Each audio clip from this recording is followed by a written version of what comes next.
Tol dulu ya, Bar, tol dulu, tol. Underpass arah Jeruk, Komandan. Underpass arah Jeruk.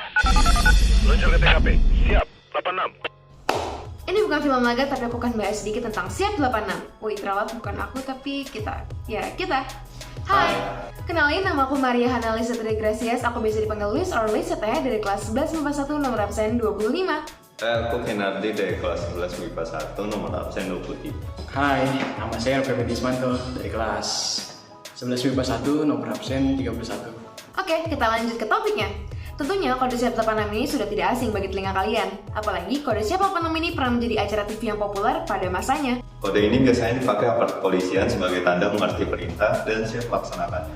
Kode ini dibuat sebagai respon agar polisi segera bertindak cepat dan tegas menangani perintah. Aparat kepolisian bertugas menjadi alat negara untuk menegakkan hukum agar cita-cita nasional tercipta.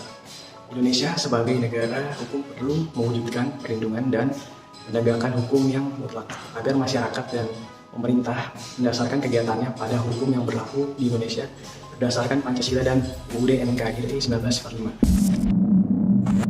Halo hadirin sekalian, mari kita panjatkan puji dan syukur kepada Tuhan atas berkat yang diberikan kepada kita selama ini. Pada kesempatan kali ini, izinkanlah saya menyampaikan beberapa kata mengenai pentingnya membentuk sistem peradilan yang adil dan tegas di Indonesia. Dengan memiliki sistem peradilan yang mutlak, akan menyebabkan tegaknya supremasi hukum di mana hukum menjadi pemegang kekuasaan tertinggi untuk mengontrol perilaku masyarakat agar tidak terjadi konflik. Sistem peradilan yang adil dan tegas juga menciptakan keselarasan antara individu dan membuat tiap individu mendapatkan hak dan kewajibannya sehingga tercipta keadilan. Terakhir, perdamaian akan terwujud karena cita-cita nasional seperti ketentraman, keamanan, dan ketertiban juga akan terwujud. Dengan melihat bahwa cita-cita nasional akan terwujud, perwujudan perlindungan dan penegakan hukum yang mutlak pada sistem peradilan Indonesia harus diwujudkan. Untuk membantu, alangkah baiknya kita bersikap sadar hukum agar menghindari konflik dalam masyarakat. Hidup aman, hidup nyaman, salam sejahtera bagi kita semua. Terima kasih. Dari poin-poin yang sudah disebutkan, sistem peradilan yang tegas dan adil perlu diwujudkan untuk mengatur masyarakat yang banyak. Apalagi Indonesia yang menduduki peringkat keempat dengan penduduk terbanyak di dunia. Gak kebayangkan ngaturnya gimana tanpa sistem peradilan yang adil dan tegas. Apalagi pertumbuhan penduduk di Indonesia terus meningkat. Yuk kita lihat grafik ini. Nah, grafik ini menunjukkan pertumbuhan penduduk Indonesia setiap 10 tahunnya. Pada tahun 1980, Indonesia memiliki jumlah penduduk sebanyak 150 juta jiwa. Di tahun 1990, penduduk berjumlah 180 juta jiwa. 10 tahun berikutnya ada 210 juta jiwa dan pada tahun 2010 bertambah menjadi 240 juta jiwa. Data yang diperoleh menunjukkan pertumbuhan penduduk yang secara konstan bertambah 30 juta jiwa setiap 10 tahunnya. Maka, dapat disimpulkan bahwa kasus ini termasuk ke dalam konsep aritmatika. Dengan data yang diperoleh, kita bisa menghitung jumlah penduduk 30 tahun berikutnya dengan rumus ini. Pada barisan suku pertama adalah 150 juta dan B adalah 30 juta. Kita akan menghitung jumlah 30 tahun berikutnya. Berarti kita akan mencari suku ketujuh. Jadi U7 ini adalah 150 juta ditambah 6 dikali 30 juta. Jadi kesimpulannya jumlah penduduk di tahun 2040 adalah 330 juta jiwa. Bayangkan pertumbuhan penduduk yang terus meningkat tentunya membuat angka pengangguran dan kriminalitas meningkat. Tingkat pengangguran yang tinggi akan mempengaruhi pendapatan penduduk dan memungkinkan orang yang menganggur mengalami kemiskinan. Nah, This video is sponsored by Bank ABC. Masih zaman nyimpen duit di celengan atau sarung bantal? Tabung uang kalian di Bank ABC. Dengan suku bunga 6,05% per tahun, kalian akan tajir melintir. Dengan bunga tunggal, tabungan dengan modal awal 10 juta akan menjadi Rp10.605.000 dalam 1 tahun. Tahun berikutnya, modal kalian akan bertambah sesuai bunga di modal awal, yaitu Rp605.000. Artinya, di tahun kedua, kalian akan memiliki modal sebesar Rp11.210.000 dan bertambah terus-menerus secara konstan dan akan dikembalikan sampai periode menabung kalian berakhir. Yap, sesuai dengan konsep aritmatika. Tapi kalian tahu nggak apa yang membuat kalian lebih tajir? Bunga majemuk. Bank kami menyediakan suku bunga majemuk di mana bunga kalian akan berbunga. Dengan modal awal 10 juta, 1 tahun pertama, modal awal kalian akan menjadi Rp10.605.000. Namun di tahun berikutnya, bunga kalian akan bertambah berdasarkan jumlah modal periode sebelumnya. Berarti, bunga selanjutnya adalah hasil dari perkalian suku bunga dan modal sekarang. Artinya, modal kalian akan menjadi Rp11.246.602,5 di tahun kedua. Dan bertambah seterusnya seperti konsep geometri. Lebih untung bukan? Mari menabung di Bank ABC. saya dengan suku bunga tertinggi, penyimpanan teraman, dan paling untung.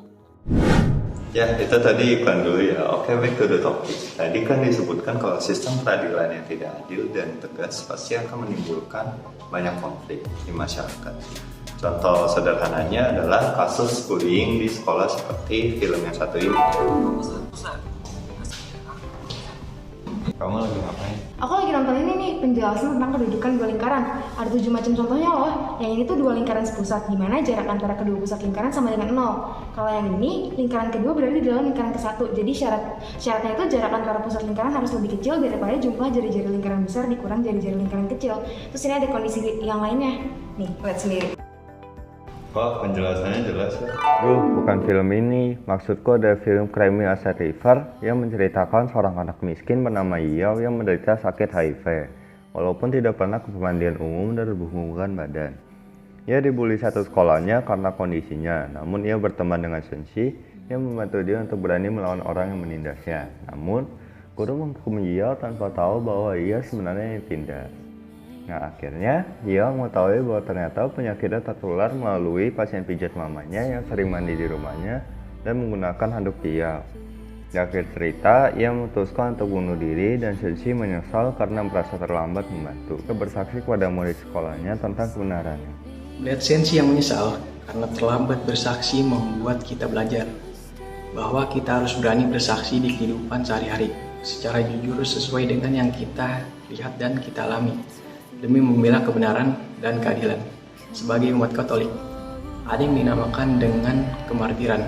Artinya, segala bentuk upaya yang dilakukan seseorang untuk membela kebenaran dan keadilan, serta mempertahankan imannya kepada Kristus. Seseorang itu disebut martir. Bila ia rela menumpahkan darahnya, dia termasuk golongan martir merah.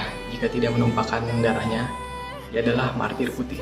Ladies and gentlemen, we live in diversity ranging from cultural, tribal, racial, religion, and so forth.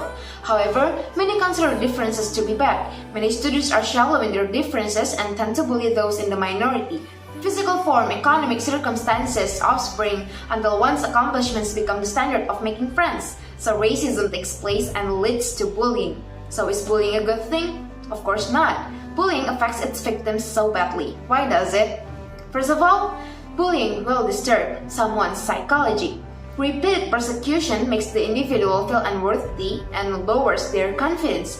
The person may feel inferior, triggering anxiety, sleep disorder, depression, even suicide. For example, on the aforementioned film, Cry Me a River, the victim of the bully ends up committing suicide. It's certainly the same as indirect murder. The second reason, bully impacts the achievements and future of victims. The bully victim is less likely to do anything. They'll be anxious to reach their initial goal and involved with violence. They tend to give up their lives and idly wait for their doom. The last reason, the bully victim likely commits a crime. The crime involved can be revenge on those who bully them. This makes the victim cruel because they want the person or the group who bullied them to feel worse pain than the victim experienced. Besides violence, the victim can use illegal drugs. Consuming these drugs is also a permissible crime. It will lead them to a worse life due to their criminal record. Bullying can be solved in various ways, such as discussing how to solve the problem and also giving punishment. Then, by providing education and implementing a judicial system that is absolute, fair, and firm can prevent conflict like this from happening. Ladies and gentlemen, unconsciously we are at the end of the word. To sum up briefly, simple bullying can change someone's life for the worse. Therefore, let us honor our differences and never bully anyone to release a world of peace. Peace out!